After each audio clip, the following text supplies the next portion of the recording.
I've always loved driving at night. Less traffic, cooler air. Silence so clean you can hear your own thoughts. On some nights it feels like the road belongs to you. A private ribbon of asphalt stretching into nowhere. That's what I was chasing when I left the city. A weekend escape. Me, my playlists, and my silver Honda Civic cutting through midnight Tennessee backroads. Just a few hours to the cabin. I had snacks, gas, and no obligations until Monday. The perfect reset. But somewhere around mile marker 233, I noticed the headlights. They were close, too close. A pair of bright white beams riding my bumper. No honking, no passing, just silent, persistent tailing. I tapped my brakes, a gentle warning. They backed off for a few seconds, then closed the gap again. I changed lanes, so did they. "Okay, jerk," I muttered. "Pass me or back off." I floored it. They kept pace.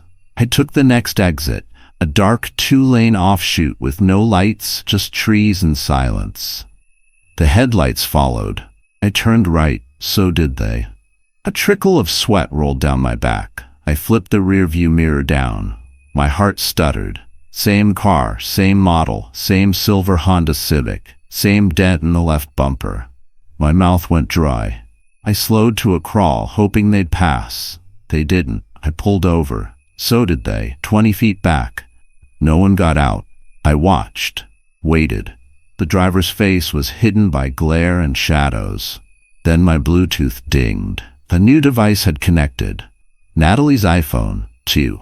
I stared at the screen. Not possible. My phone was in my hand. I threw the car in gear and peeled off. My tires screamed.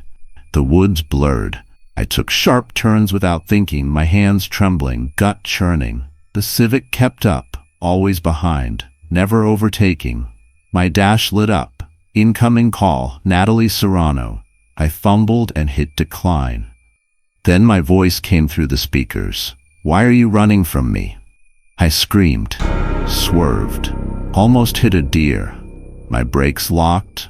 My car skidded sideways, fishtailing onto a gravel shoulder. When I looked up, the road ahead was empty. They were gone. I sat there shaking. Nothing made sense. I pulled up my phone's Bluetooth list. Still there. Natalie's iPhone, too. Connected. I disabled Bluetooth. Shut off the phone. Still connected. I threw the phone into the passenger seat like it had burned me. Outside, the woods were quiet. I thought about calling someone. But what would I say?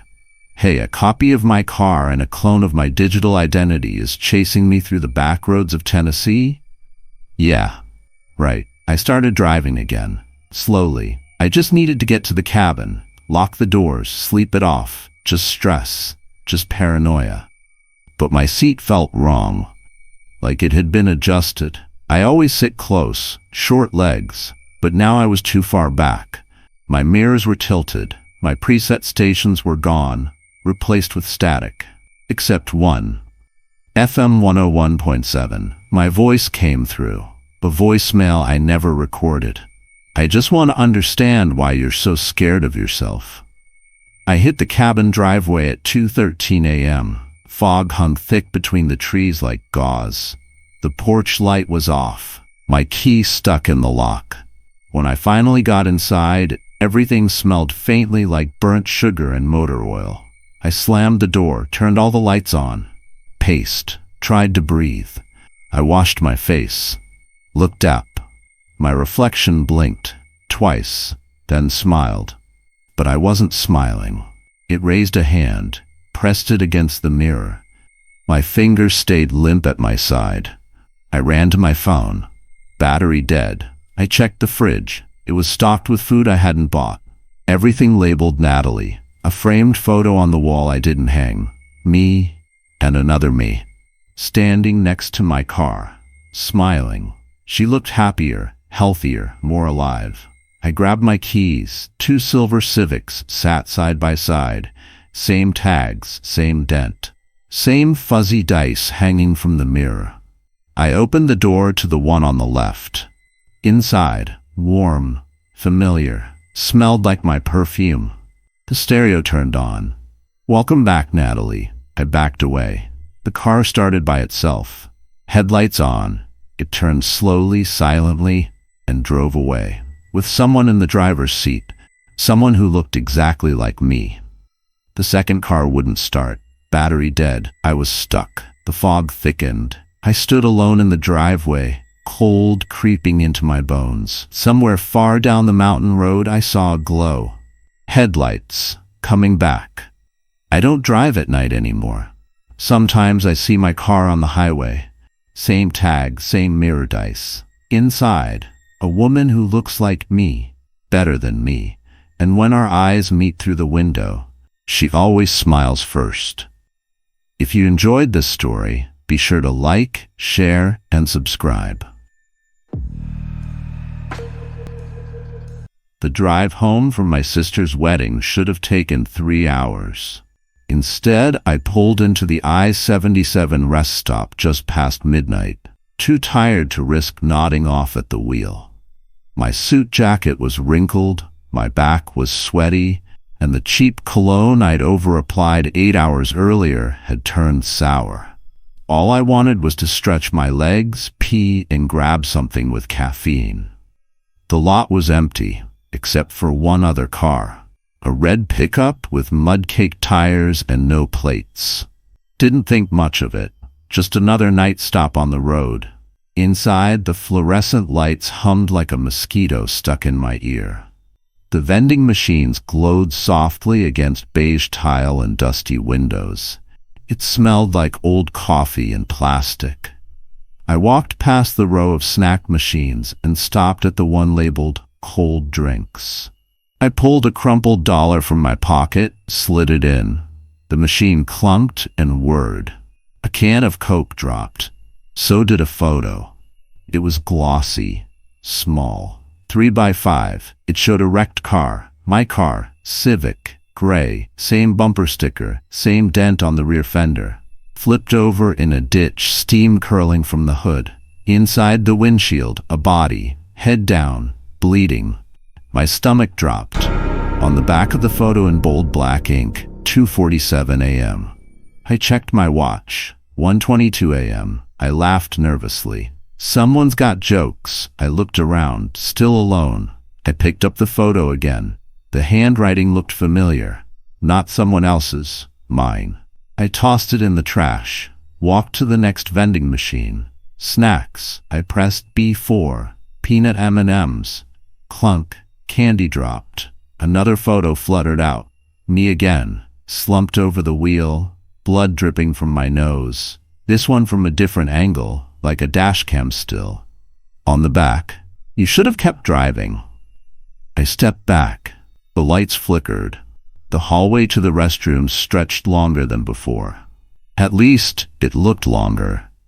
I turned toward the exit, but the doors were locked.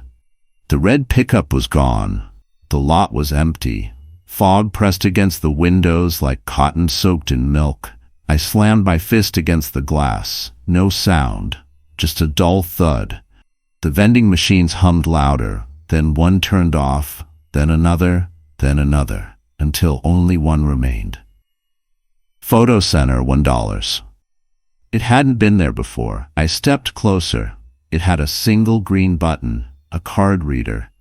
Above it, "See your next mistake." I should have walked away, but my hand moved on its own. Swipe, clunk, a single photo. Me, standing in front of the vending machine. Behind me, a figure, dark, faceless, inches from my back. I turned around. Nothing, but the photo shook in my hand, warm. I dropped it. It burned where my fingers touched. I ran down the hallway, into the restroom, splashing cold water on my face. When I looked up, my reflection wasn't mine. Same face, but older.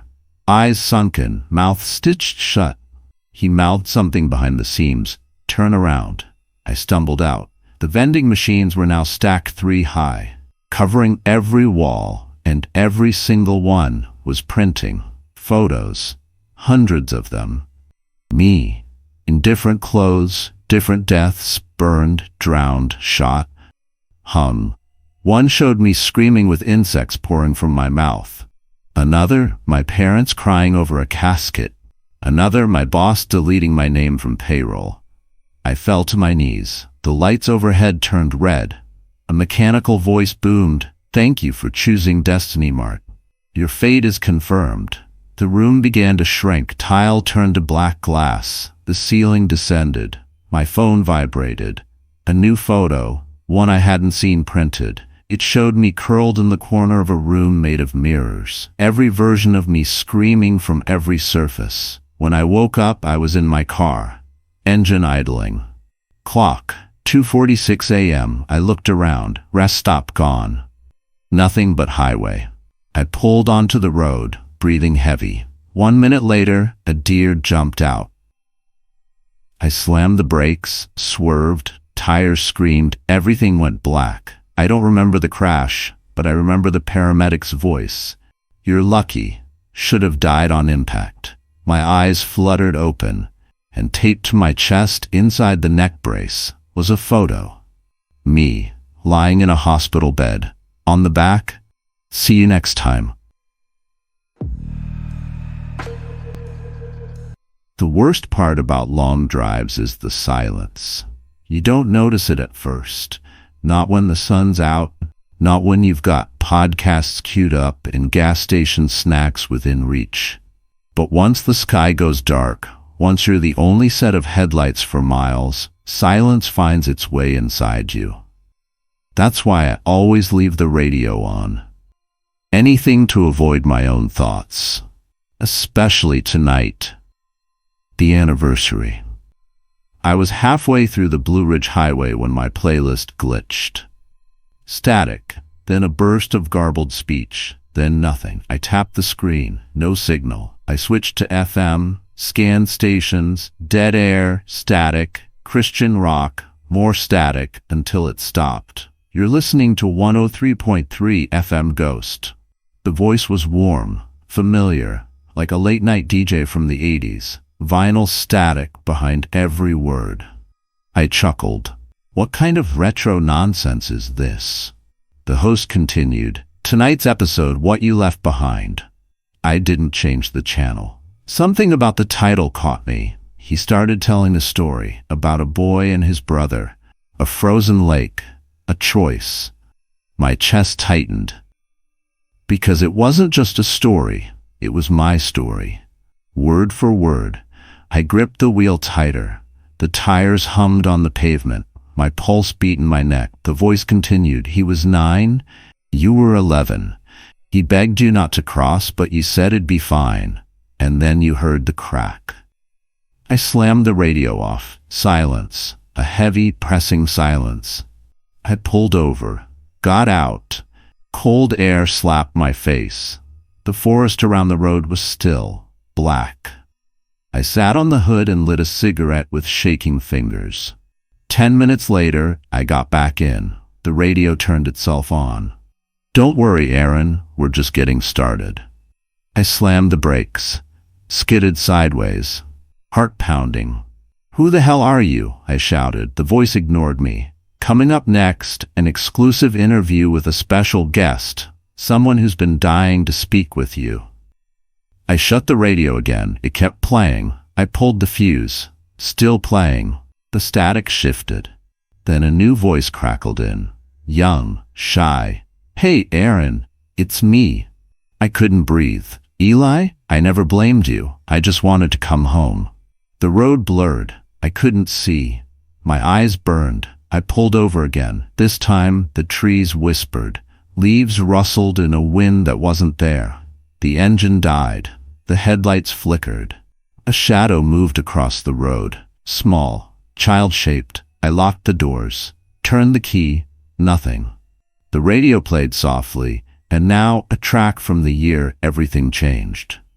A soft piano began to play. Eli's favorite song. The one we played at his funeral. The one I haven't been able to hear in 10 years. I screamed. Pounded the dash. The glove box popped open. Inside, a photo I hadn't seen in years. Eli and me, smiling. Before the lake. It wasn't possible. That photo was lost. Burned. With the house I stepped out of the car.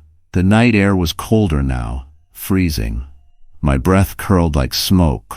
On the shoulder of the road, a boy stood barefoot, dripping, blue-lipped. He looked at me with wide, glassy eyes. "Come walk with me," he whispered. I took a step, then another. The fog parted like a curtain, revealing a frozen lake. In the middle, a crack, and a hand reaching out. My knees buckled. I dropped to the ground. "I'm sorry," I sobbed. "I didn't mean to leave you." Eli walked to the edge. "I know, but I'm not the one who needs forgiving." I looked up. Dozens of figures lined the trees, faces I didn't recognize. Yet somehow I knew them. Every lie, every regret, every version of me that stayed behind. The ice cracked. My reflection looked up from below and smiled. "Time to trade places, Aaron."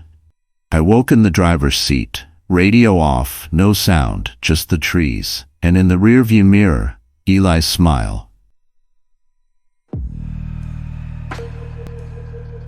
The first thing my dad ever taught me about driving alone at night was this: don't stop for anyone, not even for a stranded driver, not even if they look scared, not unless it's a full-blown emergency and you can call someone first.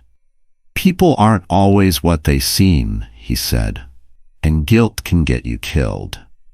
I used to roll my eyes at that. I thought he was just being paranoid. Until last Friday night. I was halfway through a 4-hour drive home to Asheville. It was almost midnight. The road ahead was quiet. Black trees on either side, rain tapping the windshield like fingers on glass. I had just switched from music to a true crime podcast when I saw him. A man, standing on the shoulder, next to a rusted black car with the hood up. He didn't wave, just stood there, soaked, still, watching. I slowed down. Something in me, maybe the guilt Dad warned about, told me to check. I rolled down the passenger window halfway. "You okay?" I called out. He nodded once, slowly. "Battery's dead." His voice was calm, clipped, no panic. "I can call someone," I offered. "No signal out here," he said. I checked. "Could I ride with you to the next station?" Every instinct told me no. But the rain, the empty road, the fact that I didn't want to feel like my father.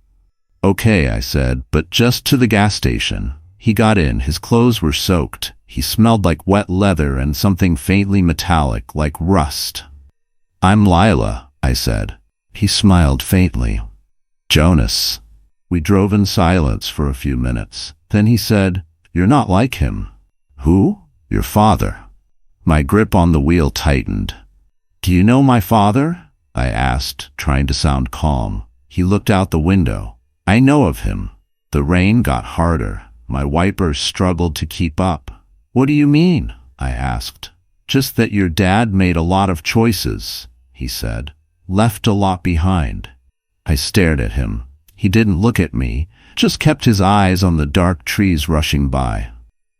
At the next gas station, I pulled in. A single flickering bulb lit the pumps. No cars, no clerk.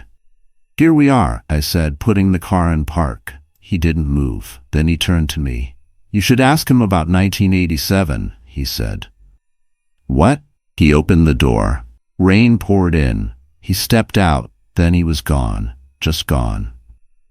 I got out, ran around the car. Nothing, no footprints, no sign of him anywhere. I drove the rest of the way home shaking. My dad was sitting on the porch when I arrived.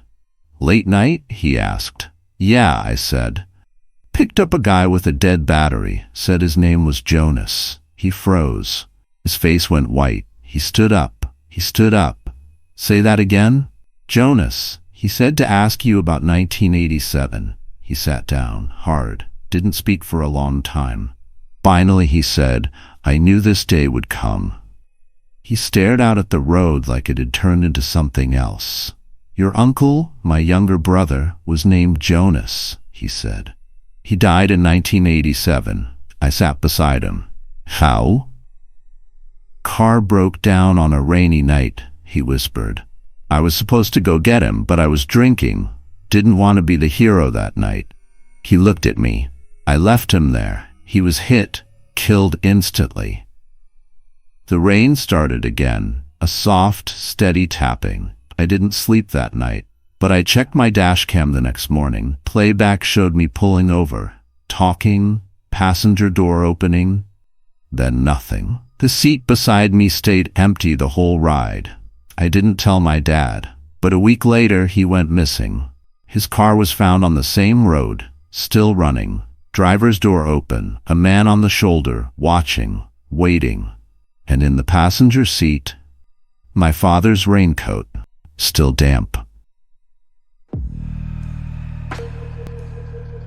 There's a moment, about 20 minutes after sunset, when the sky turns bruised purple and the trees along the highway look like they're holding their breath. That's the moment I usually roll the windows down. The air is cooler, quieter. It feels like the world pauses, just for you. I always love that feeling. But after last week, I don't drive at night anymore.